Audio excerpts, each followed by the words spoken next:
नमस्कार दोस्तों, पीके royal study point में आपका फिर से स्वागत है। तो आज मैं आपको राजस्थान जी के पढ़ाने जा रहा हूँ। तो राजस्थान की भूगोल में सबसे पहले हम राजस्थान की उत्पत्ति और राजस्थान की जो भौगोलिक स्थिति है, राजस्थान का विस्तार है, उसके बारे में चर्चा करेंगे। तो आप मेरे चैनल पर बने रहें और राजस्थान के भूगोल से संबंधित सारे टॉपिक मैं अभी लाने वाला हूँ। आप मेरे चैनल पर नए हैं तो कृपया चैनल को सब्सक्राइब करें, बेल आइकन को प्रेस करें ताकि आने वाली सभी वीडियो की नोटिफिकेशन आप तक पहुंच सके। तो स्टार्ट करते हैं। सबसे पहले हम राजस्थान की उत्पत्ति के बारे में लेंगे। तो आप सभी जानते हो कि अपना जो धरातल है, पृथ्वी है, वो दो रूपों में है। पहले स्थल महाद्वीप और जलीय महासागर। सभी जानते हो 71% भूभाग पर महासागर है, जबकि 29% भाग पर महाद्वीप स्थल है, महाद्वीप है, वो भाग है। तो जो स्थल महाद्वीप है, स्थलीय भाग है, वो पेंजिया कहलाता था। प्रारंभिक काल में जब आपने सुना होगा, तो स्थलीय जो भाग है वो है पेंजिया, और जो जलीय महासागर है, ये जो महासागरीय भाग है, वो कहलाता था पैंथालासा। क्या कहलाता? पैंथालासा। कालांतर में पेंजिया के दो भाग हो गए। पेंजिया का जो उत्तरी भाग है वो अंगारा लैंड कहलाते हैं, अंगारा लैंड, और पेंजिया का जो दक्षिणी भाग है वो है गोंडवाना लैंड। ठीक है ना। और इन दोनों के मध्य में, अंगारा लैंड और गोंडवाना लैंड, इन दोनों के मध्य में टेटिस सागर स्थित है। कौन सा सागर स्थित था? टेटिस सागर। जो आपको पता है भूसंधि का परिणाम था टेटिस सागर। जो अंगारा लैंड और गोंडवाना लैंड दो अलग अलग भाग हो गए। जो अंगारा लैंड है ये पेंजिया का उत्तरी भाग था, जिसमें जो उत्तरी अमेरिका है, यूरोप है और उत्तर एशिया, इनका निर्माण हुआ। और जो गोंडवाना लैंड है, इससे ये पेंजिया का दक्षिणी भाग है, इससे दक्षिण अमेरिका, अफ्रीका, जो दक्षिण एशिया है, ऑस्ट्रेलिया और अंटार्कटिका, इसका निर्माण हुआ गोंडवाना लैंड से। तो ये हम सभी मानते हैं कि जो उत्तरी भाग है, उत्तर अमेरिका, यूरोप, उत्तर एशिया, ये सब अंगारा लैंड के भाग है। और जो दक्षिणी भाग है, दक्षिण अमेरिका है, अफ्रीका है, दक्षिण एशिया है, और नीचे जो आपके ऑस्ट्रेलिया है, अंटार्कटिका है, इनका जो निर्माण है वो गोंडवाना लैंड से माना जाता है। और टेटिस सागर आप जानते हो एक भूसंधि का परिणाम है, जो इन दोनों महाद्वीप जो स्थल है, इन दोनों के मध्य स्थित है, टेटिस सागर था। अब हम राजस्थान की बात करें तो राजस्थान है वो गोंडवाना लैंड का भाग है, आप सभी जानते हो, क्योंकि दक्षिण एशिया जो गोंडवाना लैंड में आ गया, तो अपना जो राजस्थान है वो इस लैंड में आया है। इसमें जो गोंडवाना लैंड है, ये अरावली और हाड़ौती, ये जो क्षेत्र है राजस्थान के, ये गोंडवाना लैंड के क्षेत्र के अवशेष है। और मरुस्थल और मैदानी जो भाग है वो टेटिस सागर के अवशेष माने जाते हैं, क्योंकि आप सभी जानते हो अरावली है, ये प्राचीनतम भौगोलिक प्रदेश है। ठीक है ना। और ये गोंडवाना लैंड का अवशेष माना जाता है, जबकि जो मरुस्थलीय और जो मैदानी भाग है वो नवीनतम भौगोलिक प्रदेश है और इन टेटिस सागर के अवशेष माने जाते हैं। तो कई बार एग्जाम में प्रश्न भी आता है कि जो हाल जहाँ पर आज वर्तमान में राजस्थान में मरुस्थल है, वहाँ प्राचीन काल में क्या था? तो ये टेटिस सागर था वहाँ।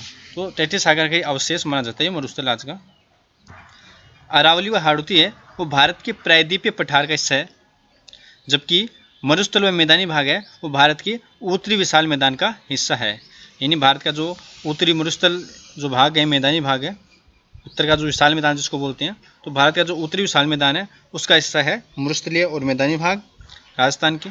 और जो भारत जो प्रायद्वीपीय पठार है उसका हिस्सा माना जाता है अरावली और हाड़ौती का पठार जो है, ये क्षेत्र भारत के प्रायद्वीपीय पठार में सम्मिलित है। अब हम राजस्थान की स्थिति और विस्तार के बारे में बात करेंगे कि राजस्थान की स्थिति और विस्तार कैसा है। तो सबसे पहले हम स्थिति की बात करते हैं। स्थिति की जब बात आती है यानी लोकेशन, यानी राजस्थान किस जगह स्थित है, कौन से अक्षांश और देशांतर के मध्य स्थित है, तो स्थिति की बात आती है। तो इसमें जब हम अक्षांश और देशांतर इनकी बात करते हैं, ठीक है ना, तो सबसे पहले हम इसकी स्थिति की बात करते हैं। तो अक्षांश की बात करें, यदि हम अक्षांश की बात करें तो ये देखो, ये पृथ्वी, इसमें ये 0 डिग्री जो रेखा होती है जिसको भूमध्य रेखा कहते हैं, ये भूमध्य रेखा है जिसको विषुवत रेखा भी कहते हैं। इसका ऊपर का भाग ये उत्तरी गोलार्ध होता है और दक्षिण का भाग ये दक्षिणी गोलार्ध होता है। तो राजस्थान का जो भाग है ये उत्तरी गोलार्ध में स्थित है, यानी राजस्थान जो पूर्णतः उत्तरी गोलार्ध में आता है। तो जब उत्तरी और दक्षिणी गोलार्ध की हम बात करें, यानी अक्षांश की जब हम बात करते हैं अक्षांश में, तो राजस्थान है पूर्ण रूप से उत्तरी गोलार्ध में स्थित है। आप भली भांति सभी जानते हो कि जो हॉरिजॉन्टल जिसको बोलते हैं हॉरिजॉन्टल में क्षैतिज जो रेखाएं होती है ग्लोब पर, ये काल्पनिक रेखा जो मान गई है, ये अक्षांश रेखा है। और जो वर्टिकल जिसको बोलते हैं ऊर्ध्वाधर, वो होती है देशांतर रेखाएं। तो राजस्थान पूरी तरह से उत्तरी गोलार्ध में स्थित है। और देशांतर की यदि हम बात करें, देशांतर की यदि हम बात करते हैं ना, तो पूर्वी गोलार्ध और पश्चिमी गोलार्ध, ये दो गोलार्ध होते हैं देशांतर में। तो राजस्थान है वो पूरी तरह से पूर्वी गोलार्ध में स्थित है। कौन सी गोलार्ध में है? पूर्वी गोलार्ध में। तो हम इसके अक्षांश और देशांतर दोनों रूप में हम यदि इसको देखें तो राजस्थान की जो अक्षांश और देशांतर जो स्थिति है वो उत्तर पूर्व हो गई। कौन सी हो गई? उत्तर पूर्व। तो ग्लोब के अनुसार राजस्थान की जो स्थिति है अक्षांश और देशांतर की, वो उत्तर और पूर्व है, उत्तर पूर्व दिशा में बोलते हैं, उत्तर पूर्व में स्थित है ग्लोब में, उत्तर पूर्व में। जबकि राजस्थान की स्थिति भारत के अनुसार, यानी भारत में जो राजस्थान की स्थिति है वो है उत्तर पश्चिम। तो इसमें कन्फ्यूज होने की जरूरत नहीं है कि राजस्थान की जो स्थिति है अक्षांश और देशांतर के अनुसार वो उत्तर पूर्व है, जबकि भारत के अनुसार भारत में जो राजस्थान की स्थिति है वो है उत्तर पश्चिम। अब हम राजस्थान की अक्षांश स्थिति के बारे में देखते हैं कि राजस्थान का अक्षांश विस्तार वो कितना है। तो आप सभी जानते हो राजस्थान का जो अक्षांश विस्तार है वो 23 डिग्री 03 उत्तरी अक्षांश से और 23 डिग्री 12 उत्तरी अक्षांश के मध्य स्थित। मैंने भी बताया कि जो राजस्थान की स्थिति है पूर्ण रूप से उत्तरी गोलार्ध में है। तो उत्तरी गोलार्ध में 23 डिग्री 3 से और 23 डिग्री 12 जो उत्तरी अक्षांश है, इसमें इनके मध्य राजस्थान स्थित है। तो राजस्थान का जो आप देख सकते हो जैसे 23 डिग्री 3 से और 23 डिग्री 12 तक। तो 23 डिग्री मतलब दक्षिण में। तो दक्षिण में जो सबसे अंतिम अपना जिला आता है बांसवाड़ा, तो बांसवाड़ा जिले में बोरकुंडा जो नाम का ग्राम है, बोरकुंडा ग्राम में जो सीमा है वहाँ, तो वहाँ पर ये अपना राजस्थान का जो 23 डिग्री 3 उत्तरी अक्षांश में स्थित है। और उत्तर में जो गंगानगर जिला है, सबसे ऊपर गंगानगर में कोणा गांव में ये 23 डिग्री 12 उत्तरी अक्षांश स्थित है। तो ये आपको गांव के नाम भी याद रखने हैं कि दक्षिण में बांसवाड़ा गांव है, ये बांसवाड़ा जिला में बोरकुंडा गांव, और अपने उत्तर में गंगानगर जिले में कोणा गांव पर ये 30 डिग्री 12 उत्तरी अक्षांश स्थित है। तो ये अक्षांश स्थिति याद रखनी है सभी को। और इनका जो उत्तर से दक्षिण तक है, ये जो उत्तर से दक्षिण तक जो दूरी है ना, उत्तर से दक्षिण तक ये 826 किलोमीटर की है, 826 किलोमीटर। यानी राजस्थान की उत्तर से दक्षिण तक की जो लंबाई है वो 826 किलोमीटर है।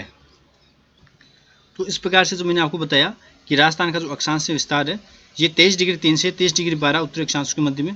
तो इसका जो टोटल है वो 60 डिग्री 09 अक्षांशों के मध्य राजस्थान का विस्तार है पूरा। कई बार ऐसे प्रश्न आ जाते हैं राजस्थान का अक्षांश विस्तार वो कितना है टोटल, तो 23 डिग्री 3 30 डिग्री 12 के मध्य तो है, लेकिन इनके बीच में कितना अक्षांश हुआ, तो 60 डिग्री 09। और जो 23.5 डिग्री उत्तरी अक्षांश रेखा है जिसको हम कर्क रेखा कहते हैं, वो राजस्थान के दक्षिणतम जो सिरा है, राजस्थान का दक्षिण सिरा है डूंगरपुर बांसवाड़ा, वहाँ से गुजरती है। ये भी आपको याद रखना है, महत्वपूर्ण फैक्ट है। 21 जून जो होता है, 21 जून को राजस्थान और उत्तरी गोलार्ध का सबसे बड़ा दिन होता है। राजस्थान का और पूरे संपूर्ण उत्तरी गोलार्ध का सबसे बड़ा दिन होता है 21 जून। और 21 जून को आप जानते हो सभी कि अंतर्राष्ट्रीय योग दिवस का दर्जा भी इसे दिया गया है 21 जून को। तो 2015 से 21 जून को अंतर्राष्ट्रीय योग दिवस का दर्जा दिया गया है। तो राजस्थान का अक्षांश विस्तार हमने देख लिया। अब राजस्थान का देशांतर विस्तार हम पढ़ेंगे कि देशांतर के मध्य जो देशांतर की स्थिति है वो क्या है राजस्थान की। तो राजस्थान का जो देशांतर है वो 69 डिग्री 30 पूर्वी देशांतर से 78 डिग्री 17 पूर्वी देशांतर के मध्य स्थित है। ये पूर्वी देशांतर के मध्य स्थित है। अभी मैंने बताया कि राजस्थान पूरी तरह से पूर्वी गोलार्ध में है। देशांतर की हम बात करें तो पूर्वी गोलार्ध में है। तो 69 डिग्री 30 से 78 डिग्री 17 पूर्वी देशांतर के मध्य स्थित है। और यदि हम इसके पूर्व की बात करें तो पूर्व में धौलपुर जिला है।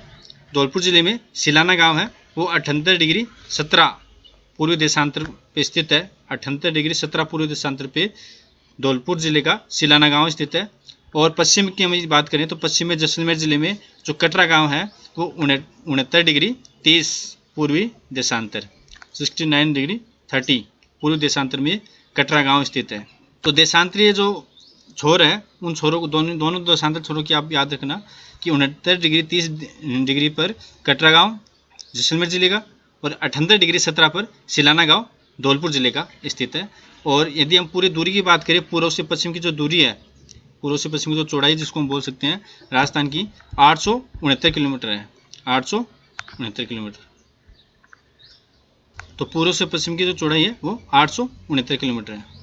और देशांतर का जो विस्तार है ये पूरा वह 8 डिग्री 47 जो पूर्वी देशांतर के मध्य स्थित है। इतना इसका देशांतरी विस्तार है पूरा 8 डिग्री 47, यानी हम 78 डिग्री 17 में से 69 डिग्री 30 हम घटाएंगे तो परफेक्ट ही 8 डिग्री 47 बचेगा। तो इसका देशांतरी विस्तार इतना है।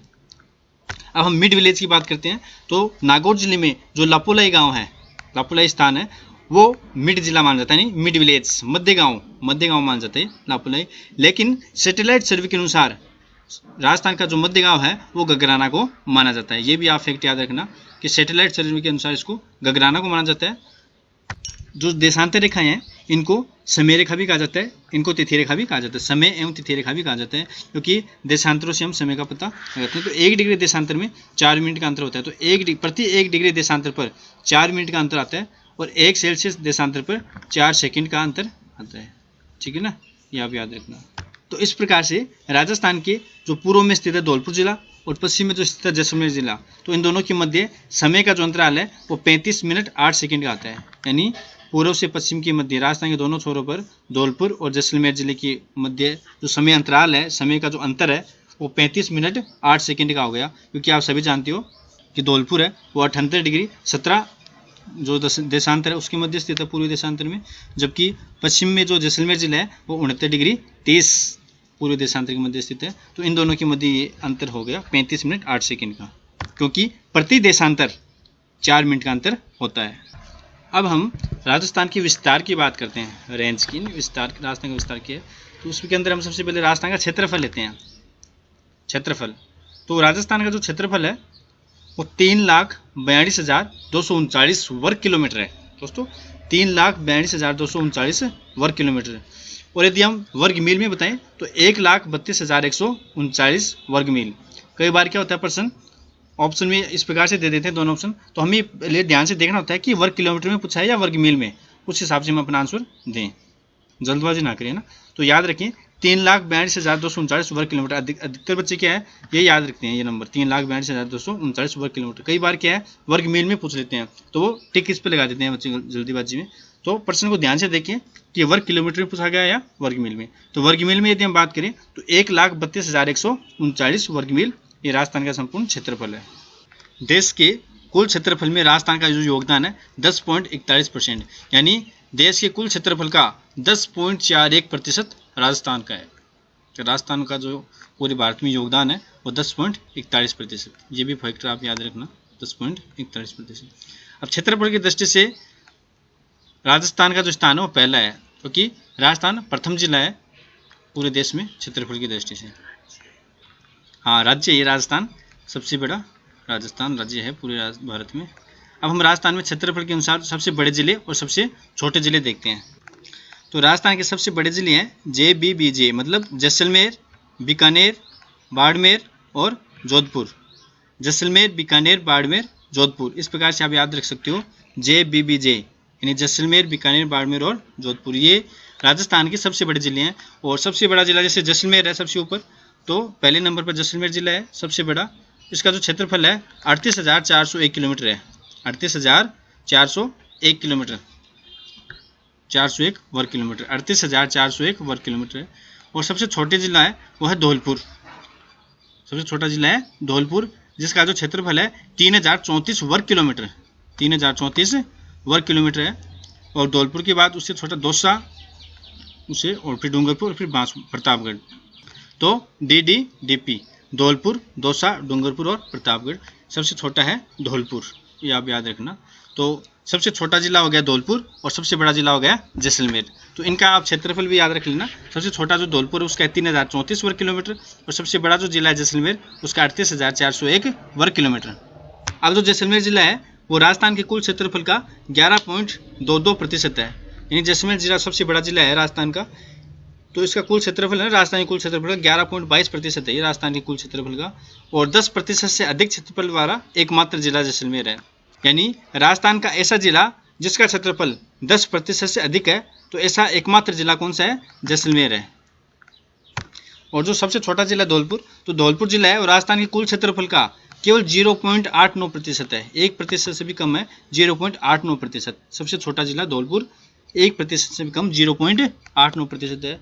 और पूरे राजस्थान में ऐसा जिला जो 1% से भी कम क्षेत्रफल है, जिसका 1% से भी कम क्षेत्रफल वाला एकमात्र जिला कौन सा है? धौलपुर ही है ये। तो ये भी आप याद रखना। राजस्थान का सबसे बड़ा जिला जैसलमेर है और सबसे छोटा जिला धौलपुर। तो इनमें भी सबसे बड़ा जिला सबसे छोटे जिले से कितना गुना बड़ा है? तो 12.66 गुना बड़ा है। यानी जैसलमेर है वो धौलपुर से 12.66 गुना बड़ा है। दोस्तों सभी इंपॉर्टेंट फैक्ट है, तो आप बने रहें चैनल पर, वो बहुत ही शानदार प्रश्न आएंगे इसमें।